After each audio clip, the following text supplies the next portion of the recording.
Hello, it's Tristan here from Zebra Invest, and today I'm bringing you a video all about exchange and delayed completions, what they are, how you can use them, and how they can be super powerful in helping your money go further and helping you build a property portfolio. So today I want to run through what is an exchange with delayed completion, how you can use it, why a seller might want to do it, and how you can complete renovations and possibly use that time frame in between. Minimize the cash that you're putting into a deal and refinance that property at the end of the deal with its open market value. And finally, I'm going to touch on how you can possibly find these opportunities and what you need to do to spot those landlords and or sellers who can be open to working with you. So typically you head out, and when you buy a property, you go off and you exchange. And the idea is you then exchange probably about a week later. And the reason this works is typically if you're going to head out and move and buy a house, everyone in the chain needs to move along at the same time. So say, I've got a flat to sell and I want to move into the next property. Well, we all need to kind of get everyone booked in for our move and make it go forwards. But think about it. Most people have, say, a week. Some people do a simultaneous exchange and completion where you exchange and complete immediately, but the idea is you're using that gap for your benefit. So look, how can we use it and how can we turn it on our head? Well, why don't we make that week longer than a week? Why don't we make it a month, 2 months, 3 months? The whole idea being that we gain control of the property, get into it, hopefully get the keys and the access to the property to then be able to use that property and use that time period. I'll touch on a little bit later how you might be able to use it. And you're going to put a deposit down to buy it. So with an exchange, the whole idea is you're exchanging, and it's something that most solicitors understand. Well, all solicitors should understand. And then when it comes through to completion, it's then down the line. And it's really good because estate agents also understand the premises of it. And I actually think exchange with day completion is far better than even using options. They're far more easy to understand. So the idea is you could put a deposit down at, say, 5% of the purchase price, 10% if you wanted to, or it could even be £1. It's just got to be an amount that's going to satisfy the contract. You then secure that property, but when you do put it in, just make sure it's subject to something. It could be subject to planning, it could be subject to searches, subject to survey, lending, whatever you need it to be, to make sure that if you do end up getting this property and for some reason it doesn't all work out for you, you can still get yourself sorted. But what you need to do is make sure that when you agree an exchange with day completion, that the seller knows that what's going to happen. They've got that security that the sale is going through.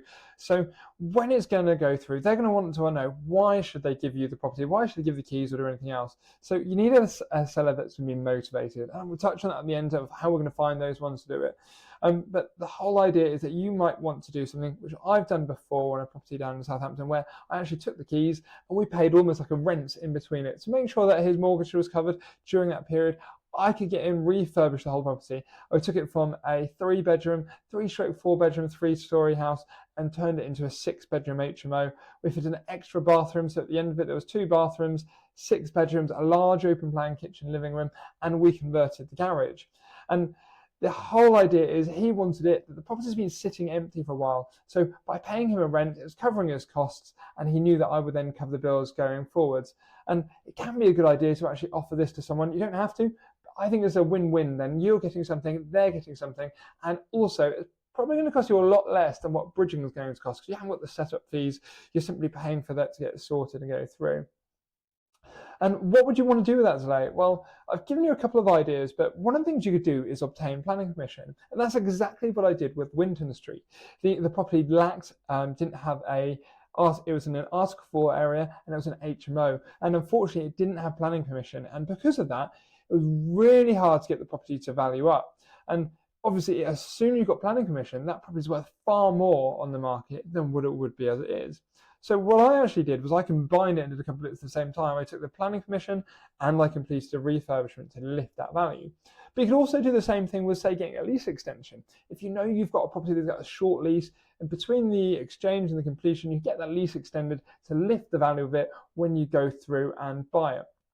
And the whole idea is you could also use it to sort out mortgageability, because there's things with some properties that simply won't get you lending. Say, for example, you're looking to buy a property and the energy performance level is too low. Well, you could get in there, put a new blanket on, change the boiler, upgrade the kitchen, or sort out the bathroom. Or it could be that he's got something where it's cash buyers only for some reason. Actually, you could fix that cash buyers only issue in between that delay. So what it's going to end up doing is really it's going to help you minimize the amount of cash that you're putting down and putting into that deal, because you're setting the deposit level at the start. If you're going to go get a mortgage, you're going to be putting down 25%. If you're getting a bridging loan, it's going to be 30%. So if you've managed to secure a deal with a 5% deposit or 10% deposit, that's a lot less cash going out of your bank account to get the deal secured. What I tend to do is you pay the deposit and I pay both the legal fees, but I also tend to offer to the other side to offer, look, I'll cover your legal fees for this, because it's in both of our interests and we're trying to make the deal win-win, so it works for them and it works for you. Usually I offer at 5% and then get in and complete any of the work that I needed to. And then the whole idea, with that increased value, what are we going to do with it? Well, the first thing that you could do is you could just go ahead and purchase the property at the price you've agreed and just go through as normal. But to really take advantage of it, you could use something that's got more of an open value market to it. So you can get a lender to go out and they can see that you've added value to the property or you fixed something with it. And since then, you're going to be able to refinance it and lift it out at the end of it. So I've done another video on all open market value mortgages and how Simon at funded.co.uk can kind of help you sort those people. So you might be able to then move it onto a bridge or onto a mortgage. It takes a bit of effort to get this sorted, but with the right broker, you will be able to do it. And that way it reduces the whole amount of cash to get into a deal. And once you've bought it and you're actually in, suddenly you've got a far smaller, you've almost got that buy, refurbish, refinance absolutely nailed down to the very beginning. So on the day that you take the property, actually, you're already getting that higher ROI that you're hoping for. But if you're looking to try and find these opportunities, you need to be heading out there and using software, in my own opinion, to try and find deals out there. So as most of you will know, I tend to use something called property data. I've got a little discount code here, but what I'm going to do is show you exactly how I would go in, use property data and find these opportunities. So you're simply going to go in and source by strategy. And the perfect ones for these kind of things are going to be somewhere where the property is sitting empty. It doesn't have a chain. So ideally we want something where it's chain free. And I'm just trying to look through here. So ideally if it's chain free.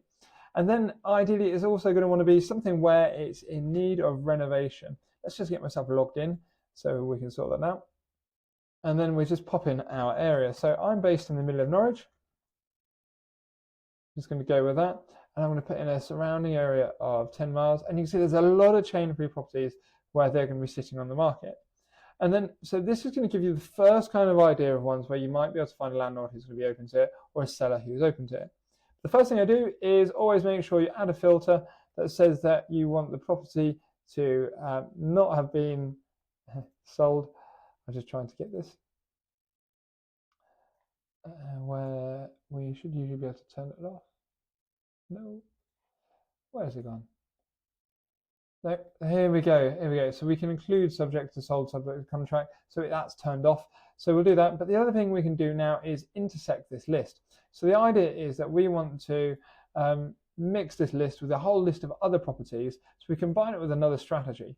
So if we mix that in with other stuff where it needs a renovation and it needs some work on the property, then they are quite good. So let's go for unmodernized. And now we're definitely going to be finding properties that are going to be ideal for doing up, chain free, and they're easy to move on. And once they all load, you can just jump in and you can see a selection of properties with no onward chain that could be ideal for this. This one, that looks like an ideal one. It's got one of its windows just boarded up. And the other bit that I like is if I combine that as well with something like cash buyers only.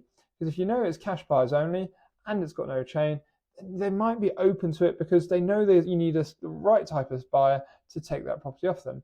We're not going to be buying one on the river there, but say, for example, let's have a look. So we'll open up a couple here. And it says cash buyers only, detached 1950s house, right? And it says, and you can get the gist, and you can just kind of come in here, have a look through the photos, and we see she's not in the best condition in the world. Definitely could do with a new kitchen and a bit of an update. But you'd be able to go in there and you could obviously refurbish this property, bring it up to a lot better standard, make it something that's really desirable and nice to live.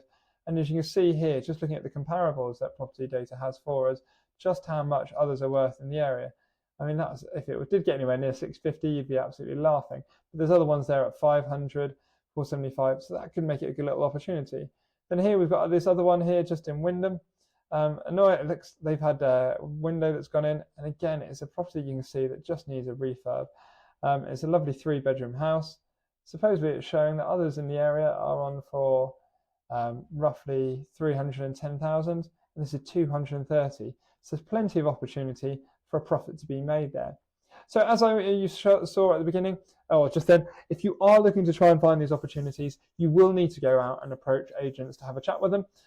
What I tend to use is by using property data, you can whittle down and find those landlords and those sellers who are probably going to be open to it. So if you head over to the link here, I'll pop it in the description below, and enter the discount code ZEB, you'll get 50% off your first month, and you'll get a 14-day free trial. So that means you pretty much get a month for free. So head over there, have a go at using property data. As you can see, I always have the plugin on the go, and I find it a really useful way for analysing and finding deals and not wasting any time. Anyway, I hope you've liked this video. If you've got any questions, drop them in below. Hopefully you smash that like button and subscribe to my channel. Cheers, guys.